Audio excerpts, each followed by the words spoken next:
जी बेटा, अस्सलाम वालेकुम रहमतुल्लाहि व बरकातुहू। बेटा, कल हमने पढ़ लिया था, रीडिंग की थी, उससे आगे इंशाल्लाह ताला भी बस शुरू करते हैं। कल जो हमने पढ़ा था उसके मुतालिक थोड़ा सा आपको बताता जाऊं कि हमने पढ़ा था मुसन्निफ जो है वो अपने दोस्तों के इम्तहान के मुतालिक बता रहे हैं कि मेरे दोस्त जो हैं वो तो इम्तहान के नाम से घबराते हैं, लेकिन मैं बिल्कुल नहीं डरता। मुझे तो बल्कि इम्तहान अच्छे लगते हैं। ठीक है, वो यहाँ तक हमने पढ़ा था, उससे आगे अब हम रीडिंग स्टार्ट कर लें। बेटा,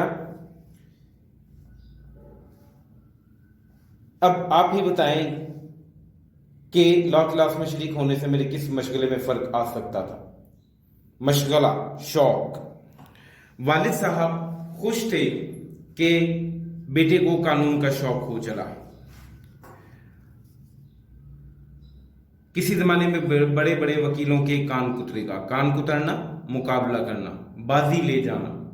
हम भी बेफिक्र थे कि चलो 2 वर्ष तक तो कोई मेहनत के लिए कह ही नहीं सकता, बाद में देखिए कौन जीता है और कौन मरता है। लेकिन जमाना आंख बंद किए गुजर जाता है, आंख बंद किए गुजरना, जल्दी गुजरना। 2 साल ऐसे गुजर गए जैसे हवा। लॉ क्लास का सदाकतनामा भी मिल गया। सदाकतनामा, सच्चाई नामा, सबूत नामा। यहां पर सदाकतनामा से मुराद है डेट शीट। ठीक है, अब क्या था, वालिदैन इम्तिहान वकालत की तैयारी के लिए सर हो गए। सर हो जाना, पीछे पड़ जाना। मगर मैं भी एक जाते शरीफ हूं, एक बुढ़िया और बूढ़े को धोखा देना क्या बड़ी बात है। मैंने तकाजा किया कि अलहदा कमरा मिल जाए तो मेहनत करूं, बाल बच्चों की गड़बड़ में मुझसे कुछ नहीं हो सकता। तकाजा किया, मुतालबा किया, गड़बड़, खराबी, उलझन, चंद रोज इसी हीले से टाल दिए। हीले, बहाने, लेकिन ताबके, ताबके कब तक। बड़ी बी ने अपने सोने का कमरा खाली कर दिया। सोने का कमरा मतलब स्लीपिंग रूम, जहां पर वो सोती थी। ठीक है, अब मैं दूसरी चाल चला। चाल, तदबीर, दाव। दरवाजों में शीशे थे, इन पर कागज चिपका दिए। लैंप रोशन करके आराम से 7 बजे से सो जाता और सुबह 9 बजे उठता। अगर किसी ने आवाज दी और आंख खुल गई तो डांट दिया कि ख्वामखा मेरी पढ़ाई में खलल डाला जाता है। ख्वामखा, बिला वजह, खलल, रुकावट। अगर आंख ना खुली और सुबह को सोने का इल्जाम लगाया गया तो कह दिया कि मैं पढ़ते वक्त कभी जवाब ना दूंगा। आइंदा कोई मुझे दिक ना करे। दिक ना करना, तंग ना करना। बाज वक्त ऐसा हुआ कि लैंप भड़क कर चिमनी स्याह हो गई और मेरी ज्यादा महवियत और मेहनत का नतीजा समझी गई। अपना महवियत, गर्क हो जाना। ठीक है, चिमनी कहते हैं फानूस जो लालटेन पर लटकाते हैं। ठीक है बेटा जी। बाज वक्त वालदा कहते भी थे कि इतनी मेहनत ना किया करो, लेकिन मैं जमाने की तरक्की का नक्शा खींच कर उनका दिल खुश कर देता था। खुदा खुदा करके ये मुश्किल भी आसान हो गई और इम्तिहान का जमाना करीब आया। मैंने घर में बहुत कहा कि अभी मैं इम्तिहान के लिए जैसा चाहिए वैसा तैयार नहीं हूं, लेकिन मेरी मुसलसल हाजिरी, ला क्लास और शबाना रोज की मेहनत ने उनके दिलों पर सिक्का बिठा रखा था।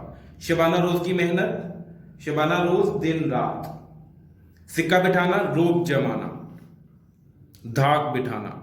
वो कब मानने वाले थे। फिर भी एहतियातन अपने बचाव के लिए उनसे कह दिया कि अगर मैं फेल हो जाऊं तो इसकी जिम्मेदारी मुझ पर ना होगी, क्योंकि मैं अपने आप को अभी इम्तिहान के काबिल नहीं पाता। लेकिन वालिद साहब मुस्कुराकर बोले कि इम्तिहान से क्यों डरे जाते हो, जब मेहनत की है तो शरीक भी हो जाओ।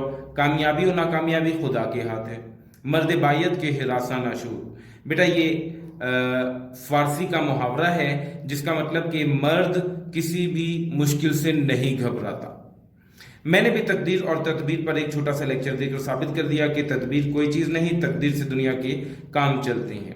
तकदीर नसीब को कहते हैं और तदबीर गौर व फिक्र को कहते हैं, सोच विचार को, कोशिश को।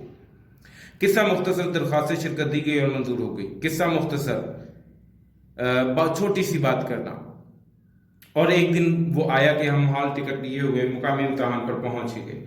गो याद नहीं क्या था, लेकिन 2 वजह से कामयाबी की उम्मीद थी। अव्वल तो इमदाद गैबी, दूसरे पर्चों की उलट फेर। इमदाद गैबी, गैब से मदद आना, खुदाई मदद। ठीक है, पर्चों की उलट फेर, उलट फेर कहते हैं बदल देना, तब्दील कर देना। شاید وہ حضرات جو امتحان میں کبھی شریک نہیں ہوئے اس مضمون کو نہ سمجھیں، اس لیے ذرا وضاحت سے عرض کرتا ہوں۔ امداد غیبی سے مراد امیدواران امتحان کی اصطلاح میں وہ مدد ہے جو ایک کو دوسرے سے یا کسی نیک ذات نگرانی کار سے یا عند المواقع کتاب سے پہنچ جاتی ہے، عند المواقع موقع پر، عند المواقع موقع پر۔ بیٹا آج تک یہیں تک پڑھنا تھا ہم نے، کل انشاءاللہ تعالیٰ اس سے نیکسٹ ریڈنگ سٹارٹ کریں گے، تب تک کے لیے اللہ حافظ۔